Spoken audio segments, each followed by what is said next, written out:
Great to see you, sir. Now, you've seen these facilities firsthand, and you're making another trip to the border on Monday. Images you've captured show inhumane conditions at these facilities, with stories of kids in cages, medical and sexual abuse in these Democrat processing camps. It tells a nation a lot about the Democrats' idea of compassion, doesn't it, sir? Absolutely. We're taking a group of 12 or 13 of my colleagues out to El Paso this time. Last month we went to Rio Grande Valley. And what we saw was nothing less than astounding. We were told that the border was secure, that people were being turned back, trying to get in. Nothing could be further from the truth. We saw facilities with, I'll give you an example, in Donna, Texas. They were 250 person capacity maximum that had over 5,700 individuals in there.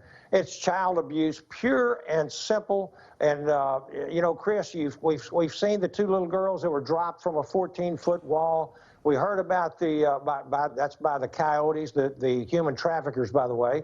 And then the 5 little girls from 11 months who was totally naked, crawling up to a 7-year-old, wandering around on a South Texas ranch, abandoned by their coyotes and their human traffickers, saved by the rancher and his family. I don't know how many more times we've got to see this before the Biden administration fesses up and says, hey, our policies are bad. They're leading to bad consequences, and it's an abuse of children. Absolutely, you can't get around it.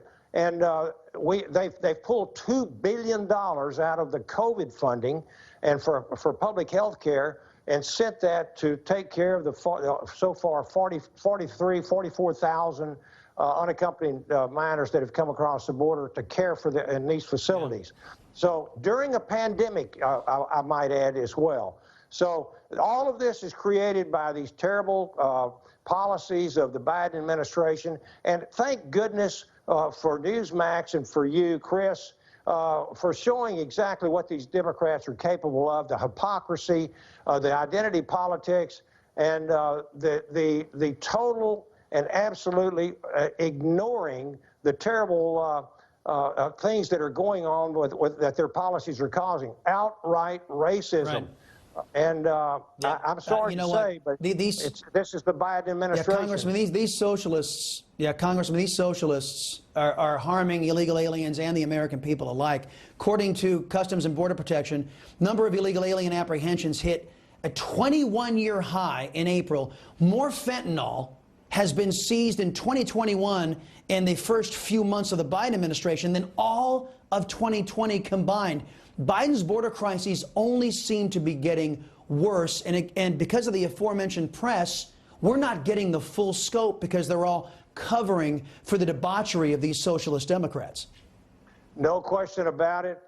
We've had a, you know, from April of last year to April of this year, we've had a 944% increase in illegal alien crossings.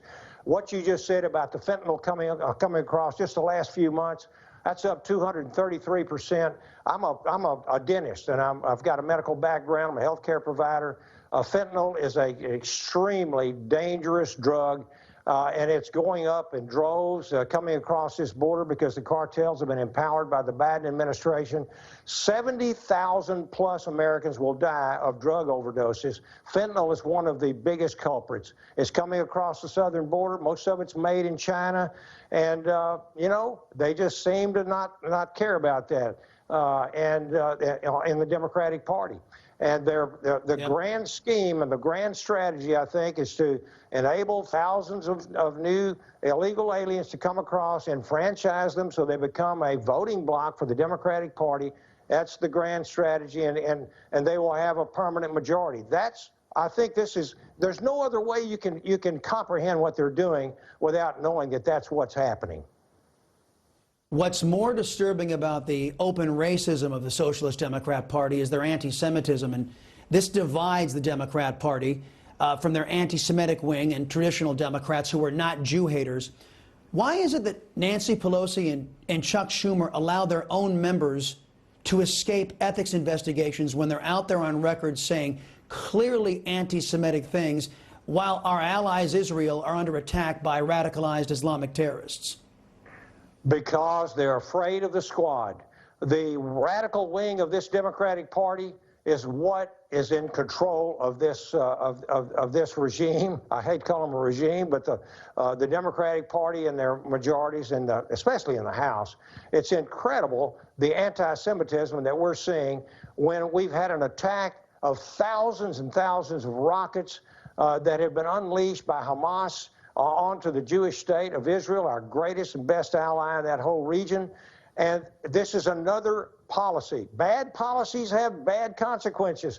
The Biden administration has enabled the largest exporter of terrorism in the world today, the Iranians, to fund and equip and send weapons over to the Hamas terrorists to unleash onto Iran. And the Democratic Party will not, and just seems to refuse to realize that that's what's going on, or at least admit it. Instead, the squad blames Israel. It's preposterous. Congressman Brian Babin, it is always great to see you. Keep us updated on what you find when you head down to El Paso next week. We'll be checking in with you. Thank you, sir.